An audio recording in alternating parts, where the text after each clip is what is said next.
शेतातील सौर पंपाचे स्टार्टर रात्री चोरून नेणाऱ्या तिघांपैकी एक जण शेतकऱ्यांनी पकडला खरा, मात्र तिथं माणुसकी आडवी आली. जो पकडला गेला तो एका पायानं दिव्यांग होता. मग शेतकऱ्यानं त्या चोरट्यास घरी जेवण दिलं, झोपण्याची व्यवस्था करत चक्क पाहुणचारच केला. दिवस उजाडल्यानंतर त्याच्या साथीदाराकडे चोरीस गेलेला स्टार्टर हस्तगत करण्यासाठी सोबत नेले. गौर शिवारात गुरुवार दिनांक 23 रोजी रात्री हा अनोखा प्रकार घडला. शेतकरी राजेंद्र चामे यांच्या शेतात 3 चोरटे शिरले. ही बाब लक्षात येता चामे यांच्यासह शेतकरी हरिदास साळुंके, सोमनाथ शेळके यांनी शेतात धाव घेतली. तेव्हा स्टार्टर चोरून घेत चोरट्यांनी पळ काढला. मात्र पाठलाग करताना त्यातील एक जण त्यांच्या तावडीत सापडला.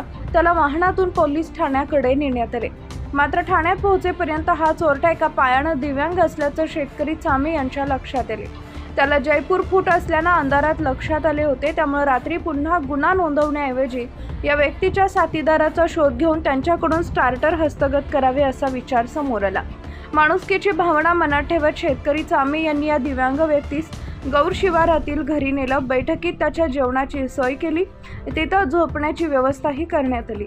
रात्रभर झालेल्या या पाहुणचाराचा अनुभव घेत त्या व्यक्तीच्या डोळ्याच्या कडाही पाणवल्या. दरम्यान शुक्रवारी या व्यक्तीच्या साथीदाराशी शेतकरी चामे यांचा संपर्क झाला. त्या साथीदाराने लंपास केलेले स्टार्टर परत देण्याचं मान्य केलं. दरम्यान दिव्यांग व्यक्तीनं पुढील आयुष्य प्रामाणिकपणे व्यतीत करावे अशी भावना शेतकऱ्यांनी व्यक्त केली. दरम्यान पकडलेला व्यक्ती हा अहमदपूर तालुक्यातील असल्याचं पोलीस सूत्रांनी सांगितलं. याबाबत उशिरापर्यंत गुन्हा नोंद झालेला नव्हता.